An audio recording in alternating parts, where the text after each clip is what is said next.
A local magician on that crippled Carnival cruise ship everybody's been talking about is talking to Fox 35 about what happened. I think the free beer helped, Yeah. So the bars were open, the food was there. Hear how he was forced to dine in the dark using just glow sticks. Some call it the cruise from hell. Carnival's Splendor ship lost power after an engine room fire earlier this month, so more than 4,000 people on board spent the next 3 days at sea without electricity and no hot food. Local magician Chad Long was on the ship for a magic convention. He joins us now to talk a little bit about it. Chad, thanks for being here after your harrowing adventure on there. No problem. It was an absolute blast. Listen, you took some photographs for us, and you provided. I want to show you some of these photographs, and I want you to take us through what we're seeing. Well, tell us about this shot here. Well, clearly help is on the way for the SS Minnow.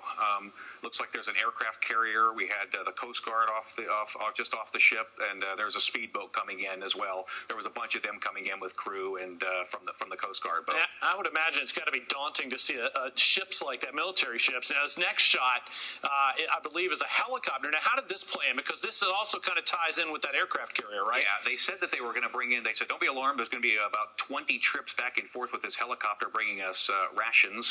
Of course, you know what those rations were by now, I assume. Well, tell us. What were they? Well, I guess there was a load of Spam, although to be fair, I didn't actually get any Spam, so I feel a little cheated about that story. Or Pop-Tarts, for that matter, so I don't know what they're talking about. I did see a picture of Spam that was being delivered, so I don't know. But I didn't have any. I had everything else, but I didn't have any Spam. Now, while we're talking about the food, let's go to this next shot, because I love this one. This kind of tells the story of what it was like on that ship at night. What is this? Well, that was our romantic dining conditions in the cabin. Since being from Florida, we're all used to hurricanes, and so we were ready with our glow sticks, flashlights, and batteries, unlike a lot of the passengers. So this is me eating a mystery sandwich with my wife holding a glow stick. I think we took turns. Here, you hold it and take a bite. And okay, so I don't know.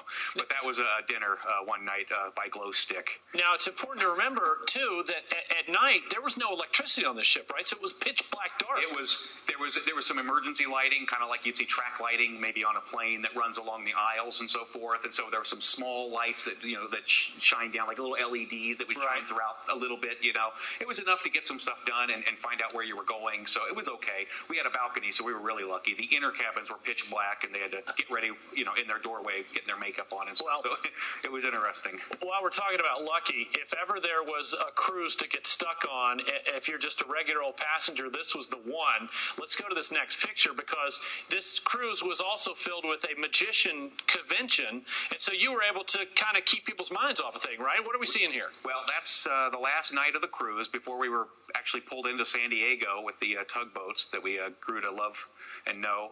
That's me performing in the casino lounge area. Basically, there were 150, about 75 magicians plus family and friends of them on this ship. And last night he said, let's make an impact and see if we can't make some of these people happy. They've had a miserable time. And so we about a dozen of us went up on the casino level and walked around and just did magic for them. And it was a lot of fun. Now, you said a miserable time. I've heard a lot of people describe it as a nightmare. I have heard other people say, it was inconvenient. But all in all, it wasn't that bad. Well, what do you say? Count me in as the ones, me and my wife, who actually had a good time. We just made the best of it. We're going to be out there anyway, and they did do their best. The crew was incredible. They did feed us, lots of sandwiches, lots of salads. My wife said she'd never been so into chickpeas in her entire life, so I guess they had a lot of those back in the kitchen. But we made the best of it. It really wasn't that bad, and it was 4 days, and I'm already can't wait to. I asked her where does she want to get stranded next, and I think Greece would be nice, or Alaska. So yeah, no kidding. That would be nice. So Carnival says they're going to give passengers that were on this full refund, including hotel, airfare, shuttle buses, everything you had, and also a free future cruise. Is that enough for you? I'm sorry? Is that enough for you? That's fine. I mean, they can't give us the days back. I don't know what a lot of people were complaining, but, I'm happy. My wife's happy. And most of the people that I talked to at night were happy. I mean, and I think the free beer helped, Yeah. So the bars were open, the food was there, and, we all got through it. It wasn't that great. It wasn't that big of a deal, really. So. Chad, as we said, you were on there because of the magic convention. You're a professional magician. It's not often we get to have a professional magician on our newscast. So could we bother you to do a little trick for us? Wouldn't be a bother at all. I'd love to. In fact, the cruise worked great everything was working the first night, so I managed to get over to the casino. Let me show you how I did really well. In fact, I'd like to show you now. Check this out. Look, there's $1, 2, 3, 4, $500, right? Wait a sec. Well, okay, you're not falling for it. You know what? It's $5, but it looks like more money if you go like this, okay? If you add this to it, it really looks good, okay? Okay, it's obviously a little late. You know what? Let me try some real magic. All we do is close up the bills, show nothing here, say the magic words, Fox 35. Look at that. You can actually add some zeros to those bills. Looking close, there's 100, 200, 300, 400, 500. Very nice. And I'm going to put this towards that next cruise, Tom. Well, you know what, Chad? The coincidence of coincidences, that's actually the appearance fee that we charge you for being here with us. So you can just leave that for us, and we thank you. Chad, thanks for sharing your non-nightmare experience on this cruise with us. Thanks a lot, Tom. It was really fun being here. You know, that was good. I wish he could have created a few more bills. Yeah, I saw him do that 3 times from about this far away. Have no idea how he did it. Pretty impressive. Really good stuff.